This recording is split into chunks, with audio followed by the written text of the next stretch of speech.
La Voz de América presenta.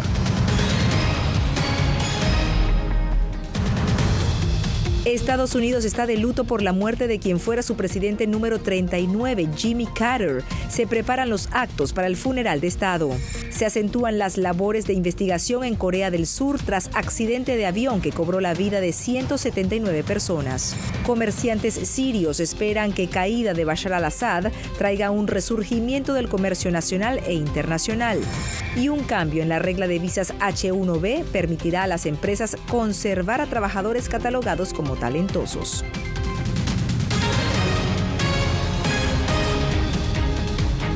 Hola, soy Natalí Salas Guaitero. Les doy la bienvenida a El Mundo el Día. El funeral de Estado al expresidente Jimmy Carter fue fijado para el próximo 9 de enero. Esto según lo anunció la Casa Blanca. Mientras tanto, líderes en Estados Unidos y el mundo entero lamentan el fallecimiento del que fuera el presidente 39 de este país. Las expresiones de pésame y reconocimiento se hacen notar en lugares emblemáticos como en las afueras del centro Carter, en Atlanta, donde se colocó un tributo floral, así como en la Bolsa de Nueva York, donde se le rindió un homenaje al expresidente Jimmy Carter. También en la Gran Manzana, el Empire State se iluminó de rojo, blanco y azul para conmemorar la muerte del expresidente, y la bandera fue izada a media asta en el Capitolio y en la Casa Blanca. Y justo desde la Casa Blanca nos acompaña Jacopo Luzzi. Jacopo, ¿cómo se prepara el país para esta conmemoración? Bueno, Natalie, mientras sigan adelante las preparaciones, líderes mundiales expresaron su pésame por la muerte del expresidente Jimmy Carter, desde el gobierno chino hasta los líderes europeos, pasando por Medio Oriente y Asia. El mundo tributó a Carter como un gran hombre que trabajó toda su vida sin descanso por la paz global. Un recuerdo muy positivo, mientras aquí en Washington continúan las preparaciones y el presidente Biden dijo que Carter recibirá los máximos honores del país. El expresidente de Estados Unidos, Jimmy Carter, murió este domingo a los 100 años. El país está de luto por el exmandatario más longevo en la historia del país y su funeral de Estado tendrá lugar en Washington, D.C. el 9 de enero. El presidente Joe Biden declaró ese día como una jornada de luto nacional.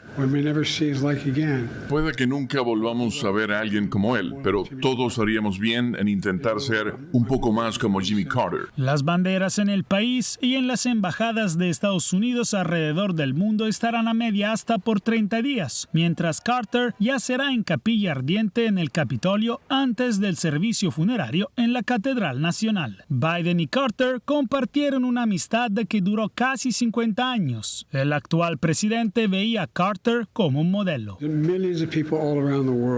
Millones de personas en todo el mundo sienten que han perdido un amigo aunque nunca lo hayan conocido. Y es porque Jimmy Carter vivió una vida guiada no por palabras, sino por hechos. El presidente electo Donald Trump escribió que Carter hizo todo lo que estaba a su alcance para mejorar las vidas de todos los estadounidenses y que por eso todos les deben gratitud. Por su parte, el expresidente Barack Obama dijo que Carter enseñó lo que significa vivir una vida de gracia, dignidad, justicia y servicio. El expresidente George Bush hijo dijo que Carter era leal a su familia, su comunidad y su país, mientras los Clinton dijeron que trabajó incansablemente por un mundo mejor y más justo. Gracias, Jacopo Luzzi, desde la Casa Blanca. Bueno, y el expresidente Jimmy Carter deja una huella profunda en la memoria de muchos estadounidenses y será recordado por líderes del mundo y comunidades en diversos puntos del planeta. Veamos parte de su legado. Jimmy Carter se convirtió en el presidente número 39 de Estados Unidos en 1977. Su administración en la Casa Blanca es recordada en gran parte por sus aciertos en política exterior, entre ellos los acuerdos de paz alcanzados en Camp David a favor de Israel y Egipto, el Tratado sobre el Canal de Panamá y el Acuerdo de SALT, entre otros. No obstante, la presidencia de Carter se vio opacada por la crisis de los rehenes de Irán, un incidente diplomático que se extendió hasta 1981. también por la lenta recuperación económica de Estados Unidos en la década de 1970, luego de la recesión, que fue impactada por una inflación de 2 dígitos. Sin embargo, la popularidad de Carter se hizo notable luego de su salida de la Casa Blanca. Es el tipo de persona que pensó en el resultado final muchos años antes de ser presidente. Pasó la mayor parte de su vida pensando en qué podía hacer para mejorar la vida de otras personas, y eso es extraordinariamente raro. En 1982, el expresidente fundó el Centro Carter, dedicado a servir como observador internacional en procesos electorales y mediador en la resolución de conflictos. De hecho, en 2002 recibió el Premio Nobel de la Paz por su labor humanitaria. A esto se le suma su trabajo como voluntario construyendo casas para los necesitados junto a la ONG Hábitat para la Humanidad. Mucha gente realmente lo aprecia porque ha tenido un gran impacto y va a ser muy difícil cerrar este capítulo. El pasado 18 de febrero, la familia del exmandatario dio a conocer que después de varias estadías breves en el hospital, Carter, de 98 años, recibiría cuidados paliativos en su casa en Georgia. Creo que en este momento de todas nuestras vidas y en la vida de aquellos que amamos, muchos que pasarán por esto, que tal vez pensemos que sí es hora de pasar la batuta. No tengo ni idea, porque la batuta va a ser realmente grande.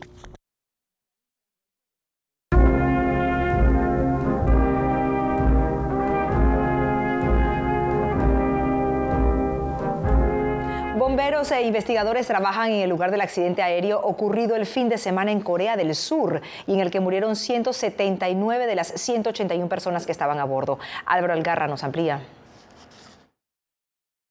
Mientras las autoridades de Corea del Sur inspeccionan la flota de aviones Boeing 737 e investigan las posibles causas del considerado como el peor desastre aéreo ocurrido en el país y que dejó 179 personas fallecidas, familiares de los difuntos todavía esperan que se identifiquen los cuerpos de sus seres queridos.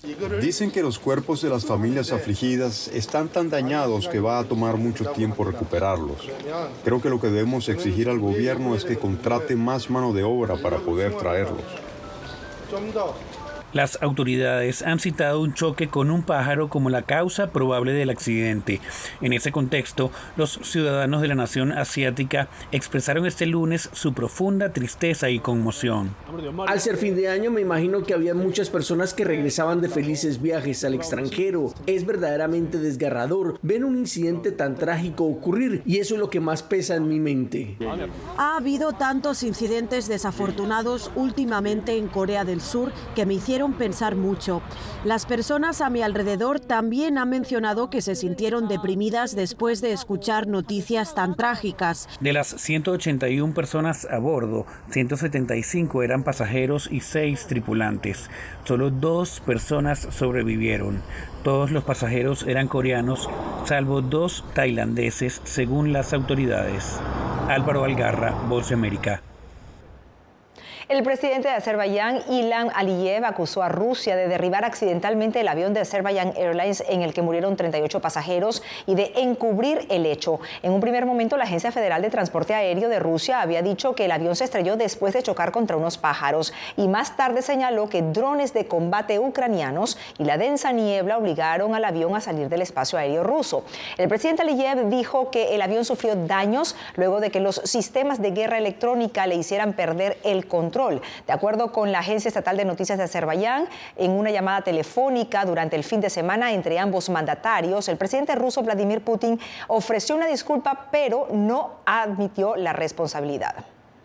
Los comerciantes del mercado popular de Damasco esperan que la caída del gobierno de Bashar al-Assad produzca un impulso económico y la desaparición de prácticas de extorsión financiera comunes en Siria durante los últimos años, tanto en el comercio nacional como en el internacional. Joan Cabasés tiene el reporte. La caída del gobierno de Bashar al-Assad pone fin a una dictadura y abre un tiempo incierto porque se desconoce si terminará en un sistema democrático. Pero en la calle, millones de sirios confían que la Siria post-al-Assad traiga una mejora de sus condiciones materiales. El mercado popular de Damasco está repleto de negocios con décadas de existencia. Sus impulsores lamentan las restricciones y los tributos que sufrían hasta ahora. Sufríamos mucho para importar, pero también en materia de ventas. Había restricciones de precios y si era lo que hiciera, no podíamos dejar de sufrir. Allí donde fuéramos, la muerte nos seguía. Vivíamos en una pesadilla. Muchos comerciantes damascenos aseguran haber sufrido extorsiones durante los últimos años para mantener sus negocios abiertos. También se propagaban las alcabalas que encarecían el comercio interior sirio, haciendo que muchos negocios no pudieran proliferar ni en la escena doméstica ni en la internacional. Siglos atrás, este territorio había sido un punto clave en la ruta de la seda. Ahora, la maltratada economía siria ni tan siquiera permitía a sus residentes ir al mercado. Trabajar aquí muy a menudo no da bastante salario para comprar. El salario de un empleado puede ser de $15 y nosotros vendemos la botella más pequeña por $2. El negocio Algabra y los que están a su alrededor confían que el futuro se distancie de lo ocurrido durante los últimos 14 años de guerra. Antes del conflicto, Siria había sido un destino turístico habitual para civiles curiosos. Cuando los veíamos decíamos, Dios mío, un turista, ¿cómo lo habíamos echado de menos? Los turistas no llegan todavía a Siria, pero la huida de Al-Assad el pasado 8 de diciembre ya se percibe en el mercado de Damasco. Por delante de las tiendas se pasean civiles sirios llegados desde territorios del país antes divididos de la capital a causa del conflicto. Joan Cabasés Vega, Voz de América, Damasco. El Servicio de Inmigración de Estados Unidos anunció un cambio de regla que permitirá a empresas retener a trabajadores extranjeros con visa H-1B que sean catalogados como talentosos. Paula Díaz nos dice que justamente el presidente electo Donald Trump recientemente se pronunció a favor de estas visas. A escasos días de que termine la administración de Joe Biden, el Servicio de Inmigración anunció cambios al reglamento de las visas H-1B destinadas a profesionales extranjeros. Ahora, las empresas podrán retener a trabajadores extranjeros talentosos y ciertos estudiantes extranjeros con visas tipo F1 podrán cambiar de estatus a una visa H-1B.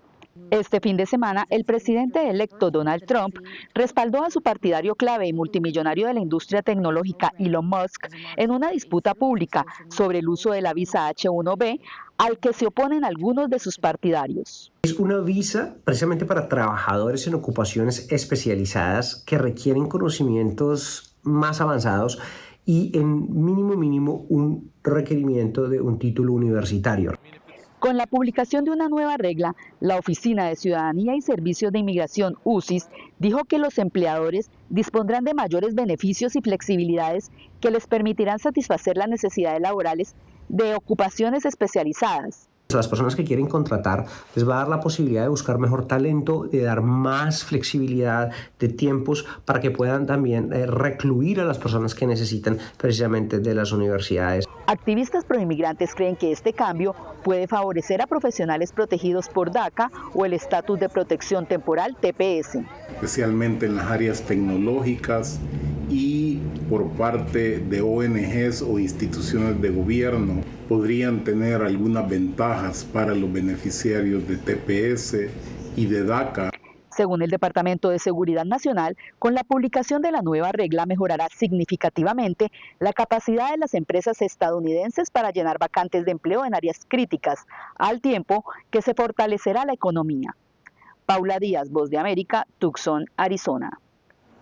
Aún en medio de la controversia que se ha generado en torno al Canal de Panamá durante los últimos días, este 31 de diciembre los panameños celebran haber asumido el control de esta ruta transoceánica hace 25 años. Óscar Zulbarán tiene el informe.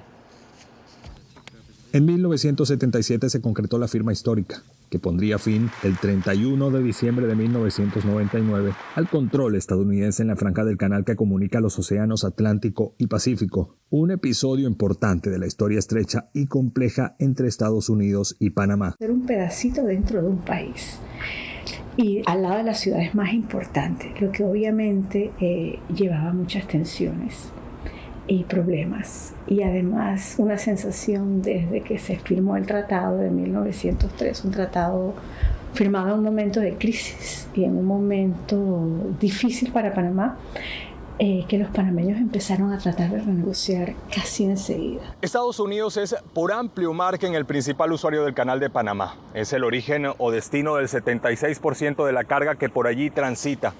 Pero los tratados del 77 le dieron un carácter de neutralidad que no da preferencias ni prohibiciones a país alguno. Se estima que 5% del comercio mundial transita por esta vía y según expertos su peaje no representa más del 10% de los costos totales del viaje de una embarcación. Las otras rutas son mucho más costosas, o sea que representaría un porcentaje mucho más alto de toda la navegación. Y depende también del precio del petróleo, ¿eh? El costo del petróleo en algún momento ha llegado a afectar el 60% del costo de movimiento del buque. La mayoría de los panameños esperan que la controversia con el presidente electo de Estados Unidos, Donald Trump, quede en el olvido, que la nueva administración en Washington reconozca que Panamá es uno de sus principales aliados en la región. Oscar Zulbarán, Voz de América, Panamá. Este lunes el secretario de Estado de Estados Unidos, Anthony Blinken, conversó telefónicamente con el candidato opositor venezolano Edmundo González Urrutia, exiliado en España, y con la líder de la oposición María Corina Machado para darles una muestra de apoyo a 2 semanas de que inicie el próximo periodo presidencial en ese país. En un comunicado del Departamento de Estado, Anthony Blinken reafirmó el compromiso de Estados Unidos de apoyar la voluntad del pueblo venezolano expresada en las urnas, la restauración pacífica de la democracia en Venezuela y la liberación de todos los presos políticos. Reiteró además que Estados Unidos se solidariza con la comunidad internacional y expresa condena a las acciones catalogadas como antidemocráticas del presidente en ejercicio Nicolás Maduro. Estela de destrucción y varios muertos deja el paso de decenas de tornados en el sur de Estados Unidos. Volvemos con esto y mucho más. Poder recuperar la libertad de prensa. Periodismo, la prensa libre importa. Una producción especial de La Voz de América. Se ejerció esta profesión con mucho miedo. Disponible en vozdeamerica.com. ¡Arriba las mujeres! Nos dicen, ustedes son unas mujeres chingonas. Tirándose en el campo y además descalzas. Tenemos 5 dedos y los hombres también tienen 5 dedos. Si los hombres pueden, ¿por qué nosotros no podemos?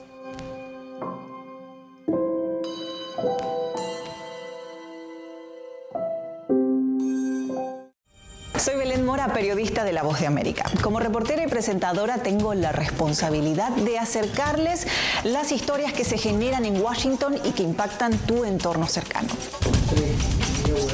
Desde perspectivas diversas en un ambiente informativo en constante evolución que pone a prueba y nos hace poner en la balanza nuestros valores profesionales, te presentamos información veraz, porque en La Voz de América la prensa libre importa.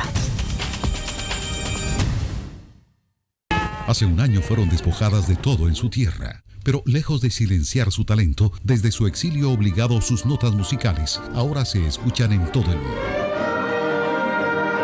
La Voz de América presenta Sinfonía de Coraje. La odisea para huir de la persecución talibán en Afganistán de las 2 últimas integrantes del Instituto Nacional de Música que permanecían en ese país. En todas las plataformas de La Voz de América. Hasta la fecha hay 96 periodistas asesinados. Periodismo, la prensa libre importa. Una coproducción de La Voz de América y BTV. El tema que más nos convoca es el tema de la violencia. Disponible en vozdeamerica.com.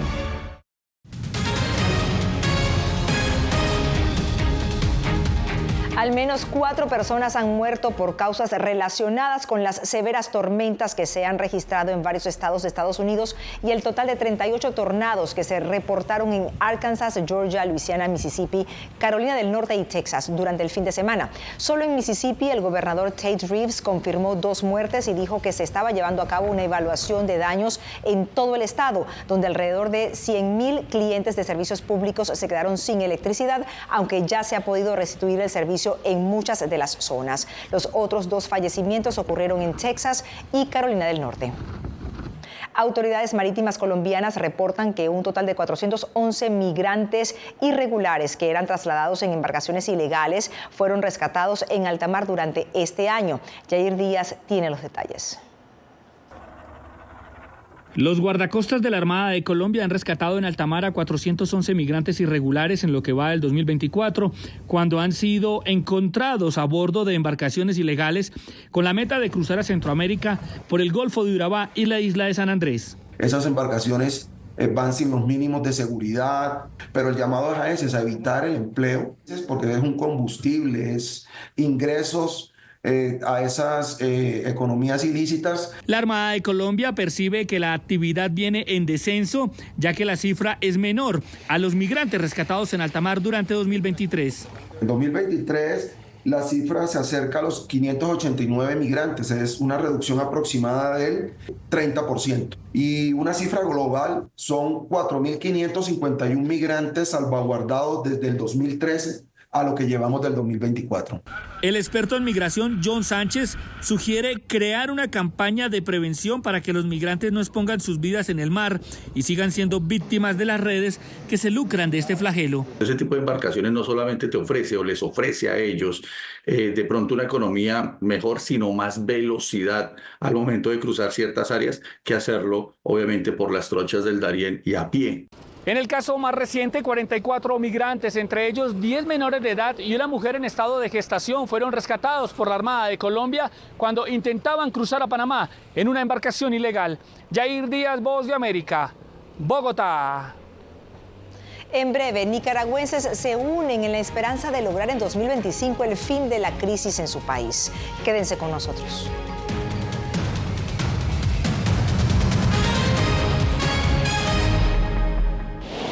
Algo he aprendido estos últimos años y es el darme cuenta de que nosotros podemos planear todo, pero que la vida tiene cosas para vos que no te imaginas. Me duele porque estoy aquí por ese país que hoy me quitaron.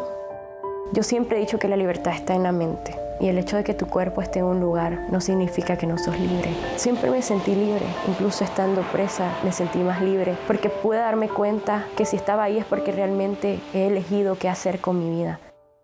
Soy Claudia Saldaña, corresponsal de La Voz de América en El Salvador. Ejercer el periodismo es un desafío que crece constantemente frente a la complejidad del escenario político de mi país. Presentar todas las voces, todos los ángulos y el contexto nos permite ofrecer a ustedes, nuestras audiencias, un panorama más completo de nuestra realidad. La imparcialidad está en el ADN de la VOA y me siento orgullosa de ser parte de este gran equipo de profesionales que demostramos cada día por qué la prensa libre importa. Llenó de orgullo a su nación conquistando títulos alrededor del mundo.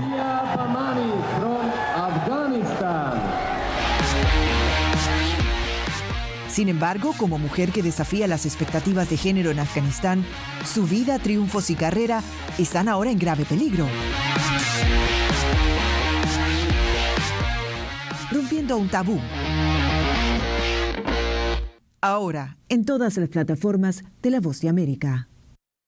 Soy Eugenia Sagastume, corresponsal de La Voz de América en Guatemala. En el epicentro de los grandes retos, los sucesos locales desde mi país impactan a todas las naciones de la región. Con diversidad de perspectivas, acercamos a nuestras audiencias a situaciones tan complejas como la masiva migración, el crimen organizado transnacional y la situación política y social de Guatemala. En un lenguaje simple, con precisión, te conectamos con la realidad de todo el hemisferio, porque en La Voz de América, la prensa libre importa.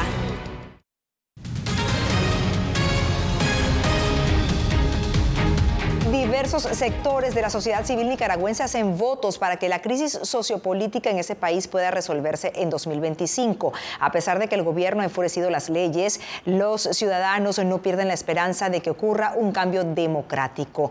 Donaldo Hernández tiene el reporte. El Papa Francisco es uno de los líderes mundiales que no pierde la esperanza de un diálogo en Nicaragua para solucionar la crisis sociopolítica en el país centroamericano. Nicaragua, que se trabaja especialmente durante este año de jubileo para edificar el bien común y redescubrir la dignidad de cada persona, superando las divisiones políticas. No solo el Papa Francisco se mantiene optimista. Defensores de derechos humanos confían en que el 2025 sea un año de oportunidades para lograr un cambio en Nicaragua. Yo tengo la esperanza de, por lo que veo, por lo que siento, por lo que trabajo todos los días junto a miles más de personas defensoras de derechos humanos, que vamos avanzando, que hay esperanza, pero que también hay que apurar el paso. El gobierno de Daniel Ortega ha logrado reformar la constitución política, la cual le permite controlar los poderes del Estado y el ejército, razón por la que algunos sectores de la oposición resaltan la necesidad de un rol más activo de la comunidad internacional. Los nicaragüenses tenemos que mantener en primer lugar la resistencia y la esperanza, y en segundo lugar la persistencia en el mensaje con los amigos de la comunidad internacional que no podemos hacer estos cambios solos. El 2025 es un año preelectoral y aunque las fuerzas opositoras están en el exilio, no descartan un diálogo para participar en unas elecciones libres y con observación internacional. Donaldo Hernández, Voz de América. Millones de abejas encuentran su santuario en los Andes peruanos, una iniciativa de conservación llevada a cabo por mujeres. Les cuento al regreso.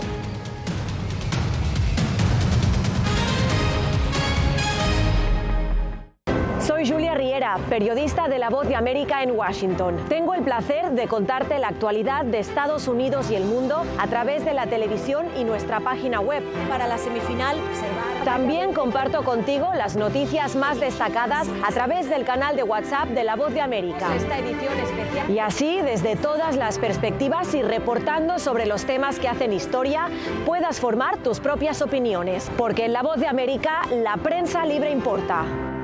Desde las ciudades más emblemáticas hasta los rincones más remotos del planeta. La Voz de América te trae las noticias más recientes. Con una garantía de credibilidad y balance. Como la mayor radiodifusora de noticias de Estados Unidos a la comunidad internacional, te ofrecemos una perspectiva única sobre la realidad de este país, Latinoamérica y el resto del mundo. Ya sea a través de radio, televisión, web o redes sociales, estamos a tu lado en cada plataforma.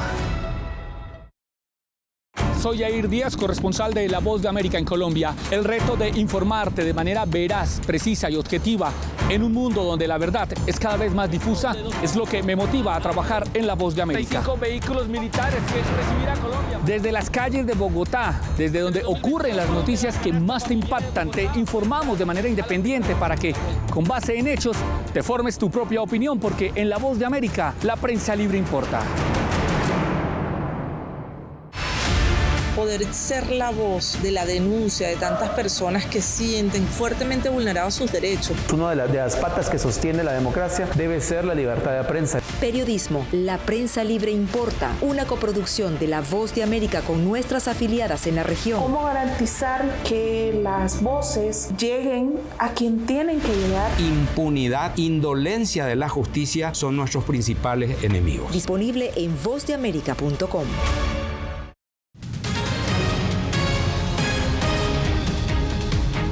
Un pequeño vivero localizado en los Andes peruanos se ha convertido en una esperanza para salvar a millones de abejas. Es una iniciativa liderada por 15 mujeres y que recibe apoyo de Naciones Unidas. Néstor Aguilera nos cuenta más. Lo que empezó en 2021 como un pequeño proyecto para la producción de miel en un caserío de apenas 800 pobladores en una zona andina de Perú es el vivo ejemplo de cómo enfrentar el cambio climático. Para estas emprendedoras se trató de una oportunidad de ir más allá. Ahí viene la pregunta, ¿qué vamos a hacer? Porque si no hacemos algo, pues las abejas van a terminarse, ¿no? Se va a terminar y el proyecto se viene abajo, nuestra organización decae total. La alteración de los ciclos de lluvia y sequía que afectan la floración y la disponibilidad de néctar y polen para las abejas, a lo que se suma la pérdida de su hábitat por la deforestación, no solo ponen en vulnerabilidad a pequeños pueblos como este, sino que son un reflejo de los peligros que enfrenta el planeta entero. Ante esta alerta, Naciones Unidas y un socio local unieron fuerzas para promover la entrega de fondos no reembolsables a pequeñas comunidades. Se les enseña a ellos a manejar este fondo revolvente para que siga creciendo. Y el fondo no solamente se alimenta del aporte del proyecto, sino generamos conciencia con aporte de los socios. El organismo internacional estima que menos del 2% de los flujos de financiación climática se dedican directamente a trabajar con las comunidades rurales, comunidades campesinas y poblaciones indígenas. La problemática se agrava en el país andino. 4 de cada 10 mujeres del sector rural no generan ingresos propios. El acceso a financiación es uno de los factores clave, no es el único, pero es muy determinante. Las mujeres de zonas rurales son el segmento de la población con menos acceso al sistema financiero en Perú. una exclusión agravada por la informalidad de la economía que supera el 70%. Jaime Moreno, Voz de América.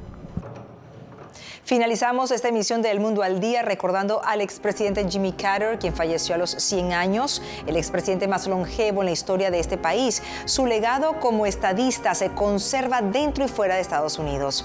Les acompañó Nathalie Salas Guaitero. Gracias por su preferencia.